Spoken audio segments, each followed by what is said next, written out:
Hello, college success students. Hope you're all doing well today. We're going to be going over chapter 11 today. And actually, we're not going to spend a whole lot of time with the text, the Cengage text. I'm going to spend most of my time sharing some career search resources that are really helpful, I think, that could help you, in looking into different careers. It could also help you with your career research paper. So let's get into it.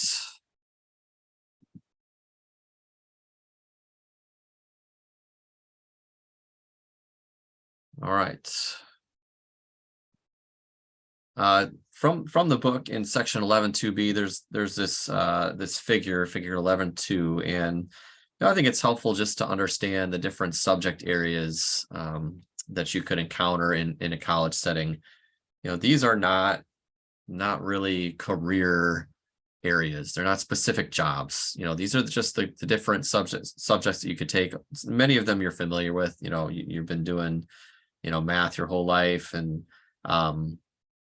probably taken physics or chemistry in high school and biology. You're familiar with those.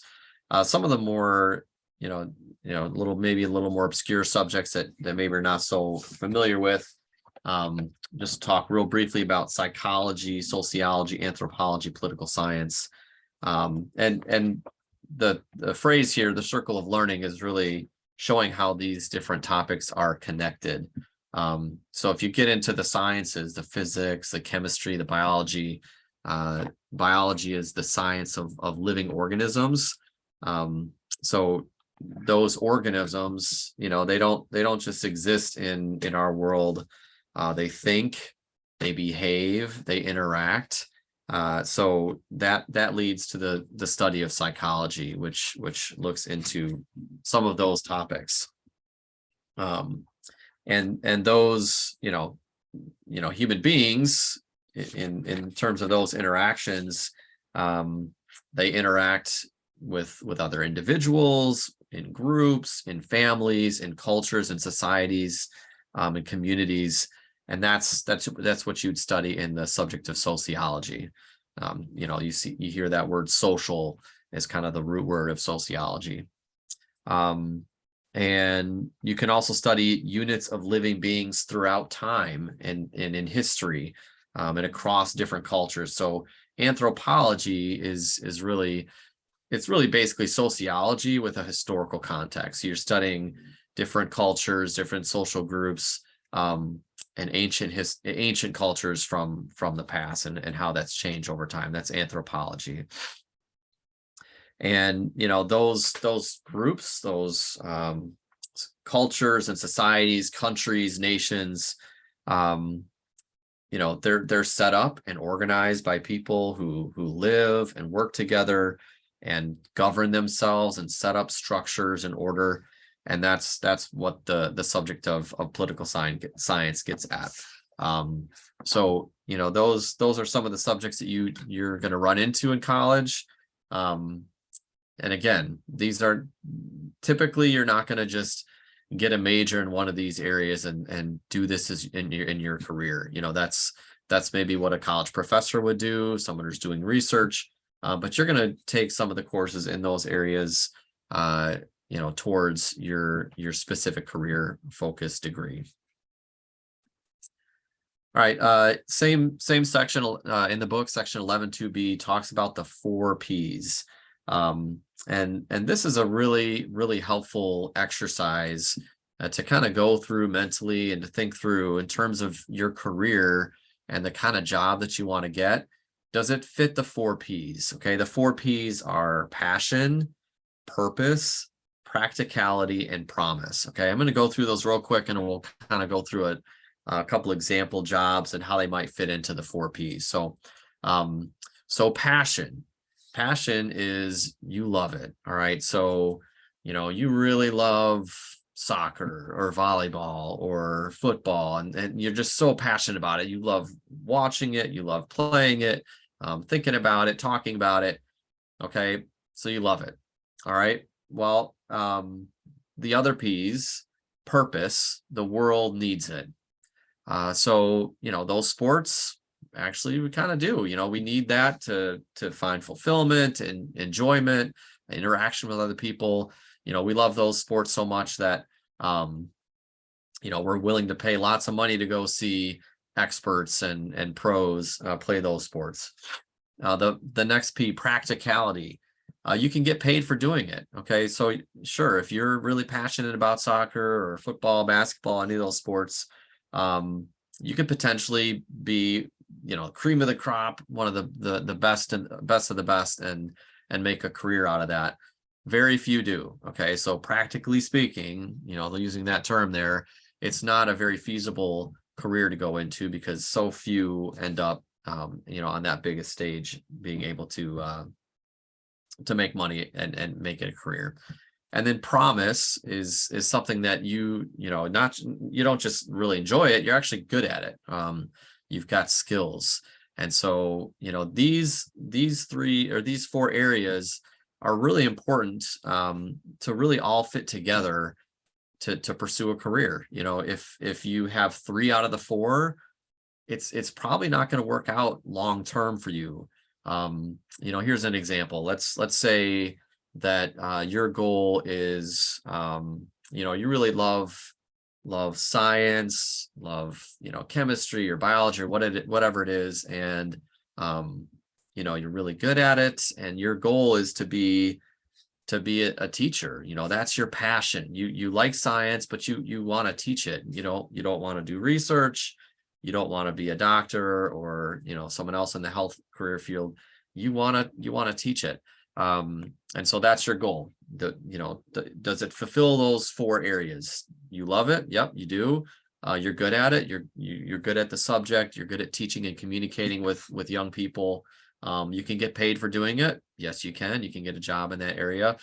Maybe not the best paying job as a teacher, but you can certainly make a career out of that. And does the world need it? Yeah, the world needs good teachers who are going to help the next generation, come through those processes that you're in right now and get into, productive lives and careers. So if that fits you, then that would work. But let's say that's who you are, but your parents are really set on you becoming a doctor. And you actually could, you have the promise. You're really good at science and math, and you could actually make it. You could get into medical school. You could get through all that heavy science and math and make it as a doctor. But you don't really love it. You're not passionate about being a doctor. You don't want to you don't see yourself really enjoying that long term. You really want to teach people and instruct people and help students in an education setting. So if you ended up following your parents' idea in that path, you might be able to make it for a little bit, but eventually you're probably going to lose that steam and lose that passion for what you're doing, because it's not really there. So yeah, you could make a great living as a doctor. Certainly the world needs doctors. But if it's not something you're passionate about, you don't see yourself enjoying that long term, you're gonna fizzle out and not enjoy it and probably switch careers. So all of these things have to be there to really fit you in terms of pursuing a career long term. So let's think of a couple others. So I've had a couple students over the years as a counselor who've wanted to become a tattoo artist. So does it fit the passion side? Yeah, they really love arts and creativity and the field of tattoo artistry. That's something they really enjoy. Promise, are they good at it? Yeah, they've got skills, they've practiced, they've done drawings and illustrations for years and years. So that's something that they're actually good at. Practicality, can you get paid for doing it? You can. Honestly, I don't really know how lucrative that kind of career is, if it's something that a lot of people can make it in. Maybe it's something people do on the side. Honestly, I don't know. But I think you probably could make a career out of it. And then purpose, the world needs it. You know, certainly people want tattoos. There's a lot of people that have tattoos. They're pretty popular.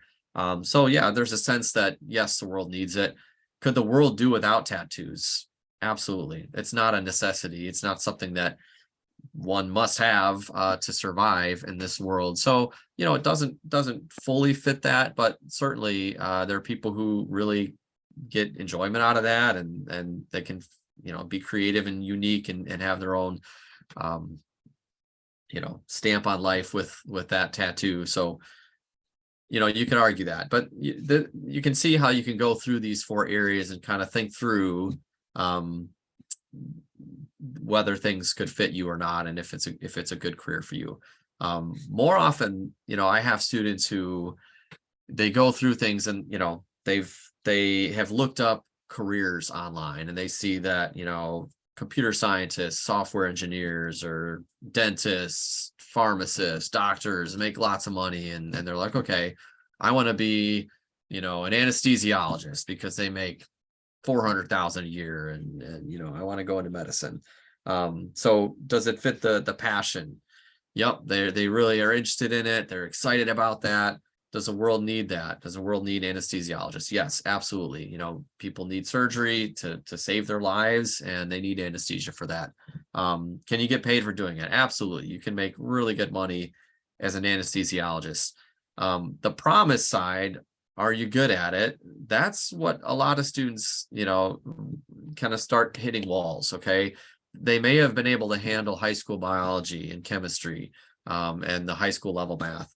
And then they get into college and they start taking college level science classes. And, college chemistry is way tougher and way more in depth than a high school chemistry class.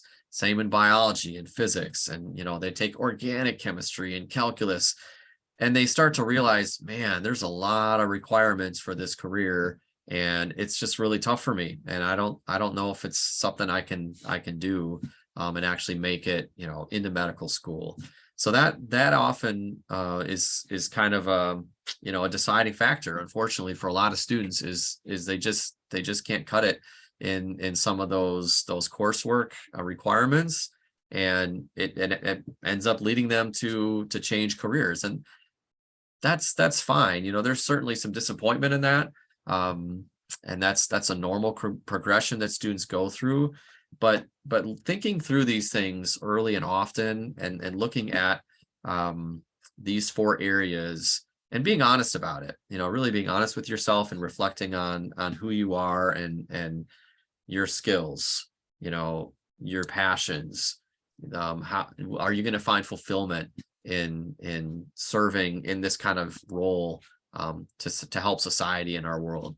And then, does it lead to decent paying jobs? So thinking through all those things is really important as you go through high school and into college, and even after you get into your career. You might, start out in a certain entry level job, and then you realize, I want to move towards this more, and make adjustments as you go through your career. So I'd encourage you to think through some of your career thoughts and opportunities and possibilities with the 4 Ps. All right, now when you're choosing a career, you really want to start with the end. Okay, you want to keep the end in mind. Keep your long-term goal. We've talked about this with the academic plan. Thinking about your long-term goal and then short-term goals.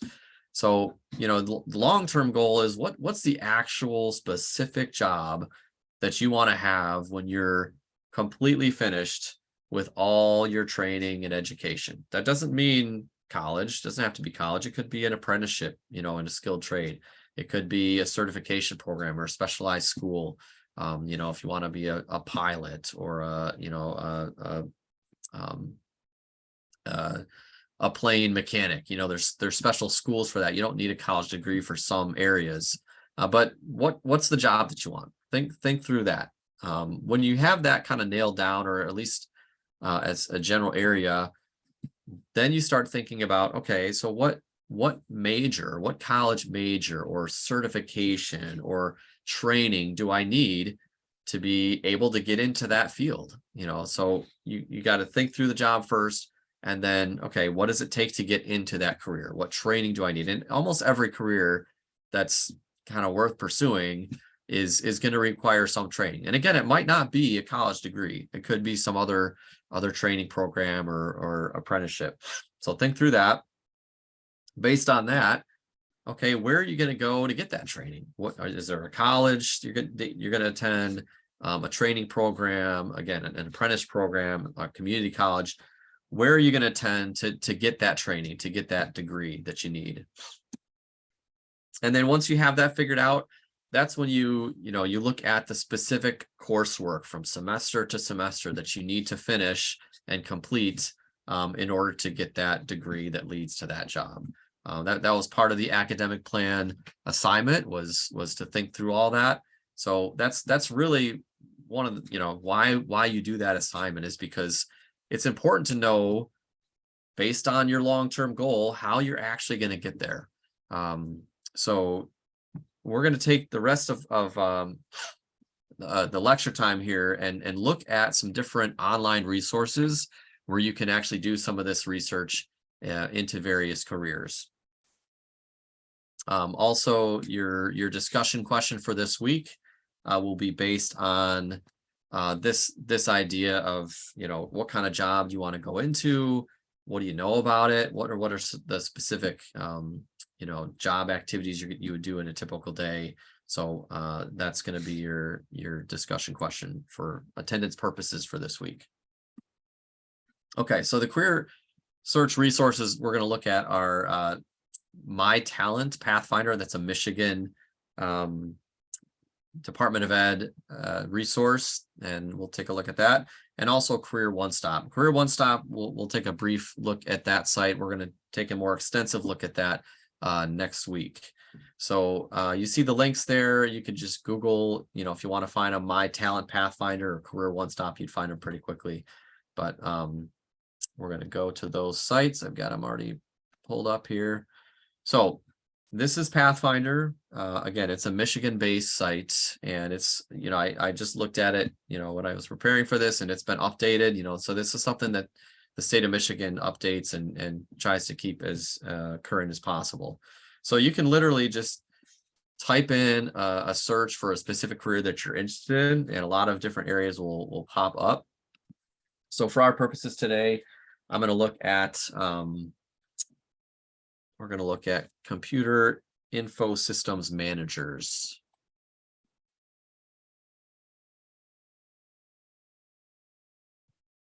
Let's see if I get it right here.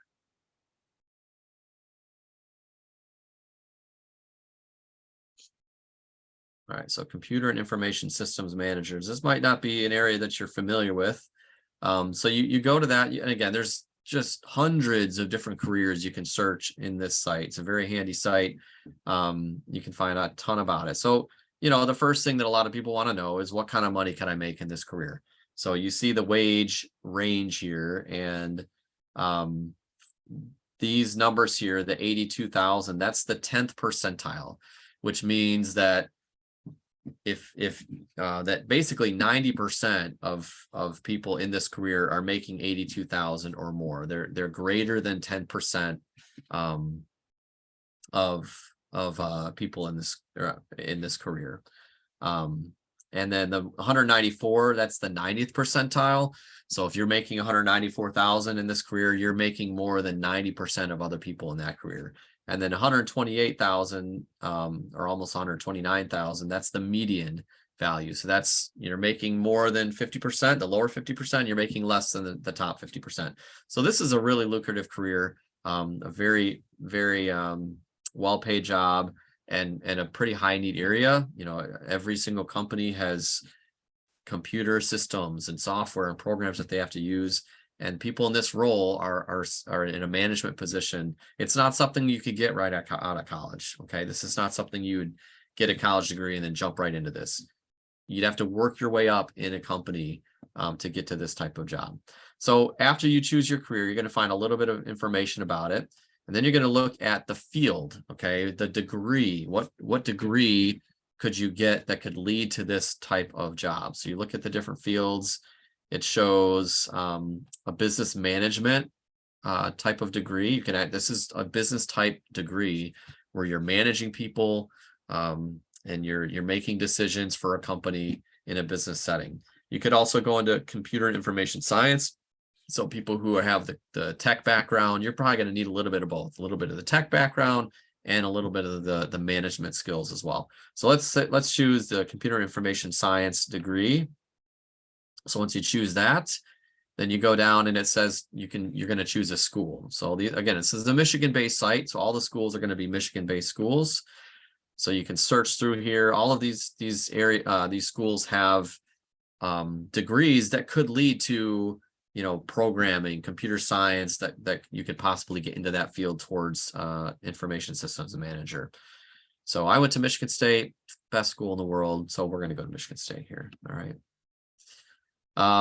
So it gives you a little information about Michigan State, their tuition costs. You could search up on that. And it gives some information on, the value of this degree for a bachelor's degree with an entry-level job. So year one, this is what you'd expect to make in this kind of career. Year 5, you'd expect to be, maybe close to that 10 percentile wage. And then as you work your way up in that company, you're going to be able to make more and more.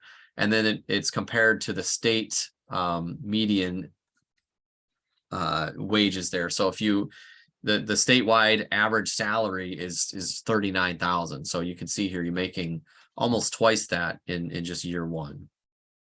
There's a lot of information here you can kind of play around with. So that's something you could look at. And then finally, you have the view roadmap. It's just going to give you all the information and then some. So if you look at that, you could print this, you could send it to your email. And this is a really interesting piece of information here. It's called the return on investment. And I'm going to actually read the information here. So it says, the return on investment is calculated as the present value of a 30-year stream of wages for a college graduate in that career. Okay, so 30 years of income for that career, and then subtract minus the average net price of attending college. Okay, so you're taking out the cost that it took to get your degree, and you're also subtracting, okay, and less the present value of a 30-year stream of wages for a high school graduate. So you're also subtracting, how much money you can make in 30 years with just a high school degree. So what it's saying is basically, is it worth it? What's your return on investment? What's the value of this degree in this career? Is it worth doing? And so when you look at this, it's saying with just a bachelor's degree, over 30 years, you're going to make 1.2 million more than what you would have made if you just had a high school degree and got a high school level job. And that takes into account all the money you paid, which is probably, near $100,000 maybe, for your college degree. It's subtracting that out, and you're still in the positive over $1 million over 30 years. Okay. And what's interesting about this one is if you get a graduate degree, you go and get a master's degree, to pursue higher level education and maybe get a promotion in your job area, it actually does not, benefit you over the long haul. It's maybe better just to get the bachelor's degree and you work your way up in a company, because your return on investment is actually less with that graduate degree. So, it's kind of saying that, hey, you can make just as much money in this area with just the bachelor's degree than, as opposed to getting a master's degree or PhD. So, there's a lot of information here. I'm not going to go through all of it, but this kind of goes through, a whole overview of this career with some information that's specific to Michigan in terms of colleges and jobs. You can search for jobs on this site. I don't think it's the best site for job searches. I think the Career One Stop is better for that. We'll look more at that next week. But let's take a look at Career One Stop. That's the website. It's careeronestop.org. And again, this is more of a national site that has information about careers all across the United States. So we're going to look at that same career here. And let's see.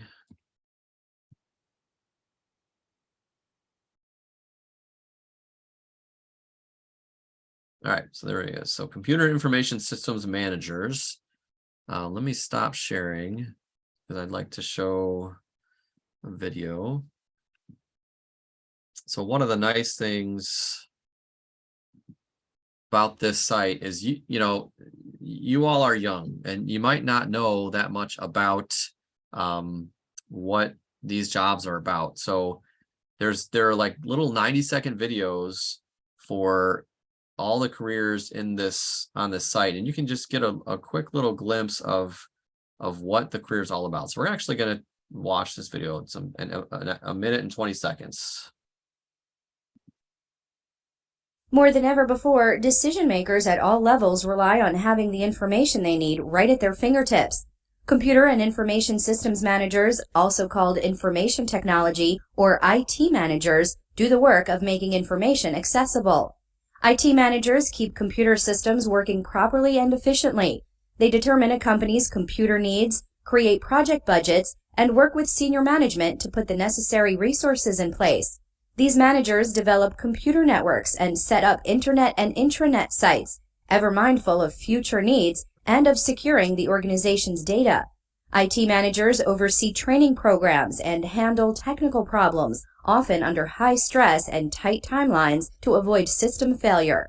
Though a college degree is expected, often in an IT major, this position requires a proven track record in a related occupation, such as systems analyst or computer programmer. Some IT managers hold advanced IT degrees and certifications or specialize in areas such as security or web hosting. Constant retraining is typical. If you love the challenges of keeping pace with computer technology, power up a career in IT management.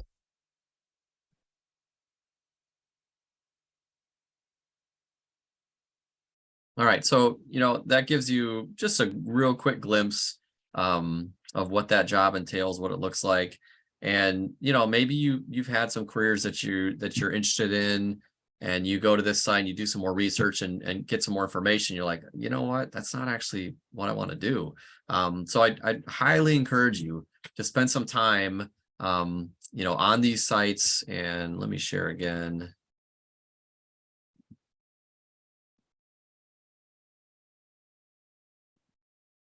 So there's a lot of the same information here. It gives you, you know, average pay. There's more information you can find out about training that you need. So there's a lot of information on the site. We're going to go into it more, like I said, next week. But you know, you need more information about your career than just what you hear from people, you know, your family or what you see on TV, and you got to do the research. So I'd encourage you to spend some time. Okay, both of these sites, the My Talent Pathfinder and Career One Stop, would be great resources for your career research paper. You know, if you need more sources, you need more information for that, these would be great sources for that. So if you're looking for more information, you're not done with that assignment yet, please use this if needed. All right, so we're just about done here. The last thing I need to do is go over the oral presentation. That is going to be due the last week of class. The description for this is found under week 12 in Moodle. That's also where you turn it in, where you're going to submit it. That's also where you submit your career research paper. And basically for finals week, you know, just like with the midterm, you're going to do the final exam on your own time. You got to have it done by that last week. So we're not going to do the test in class together. The last week when we meet together, you're just going to be giving your oral presentation and listening to the other students give theirs as well. So that'll be done in class, you know, on Zoom for the last class period. So that's all we'll be doing. Okay, so you know, you're going to have about 2 minutes, about maybe 2 to 3 minutes maximum to go over your oral presentation. So let's take a look at what it looks like. Again, it's in Moodle. Make sure I'm sharing the right screen here. Okay, so under week 12, you see here these links for the PowerPoint presentation, preparation for oral presentation. That's what you're going to go to. This is the only place where you're going to find the description. All right, it's not in the syllabus. It's not in Cengage. It's not anywhere else in Moodle, just right here. So you click on that, and this is basically the overview of what you need to do. So you need at least 5 slides. Okay, so when I'm grading this, this is an easy assignment. Okay, you should all get 100 points on this. If you just follow this criteria and you do all those things, you're gonna get 100 points. I'm just telling you. If you miss some things, you're not going to get the full points. So it's got to be 5 slides, and you're going to focus on these things. Okay, so it's kind of a reflection on this class. That's basically what this assignment is. So what, the first thing, what does academic planning mean to you? Okay, so you're gonna have a slide on that. Next, list 5 points about personal growth that you learn from college success, from College 101. Next thing, list 5 areas of change. What are some things that you actually saw change in you in terms of the ways you were thinking?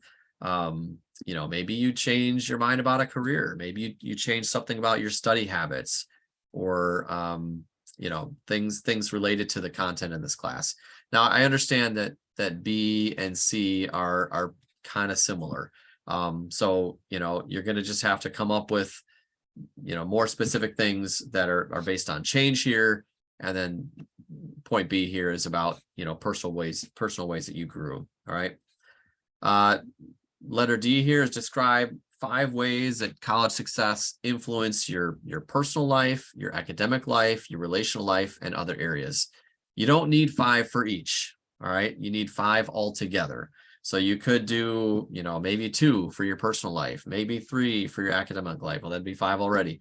Just do at least, 1 for each, and then maybe a couple for one of the areas. Okay, so you're going to give specific information about how this class, the content, the activities influence those areas of your life.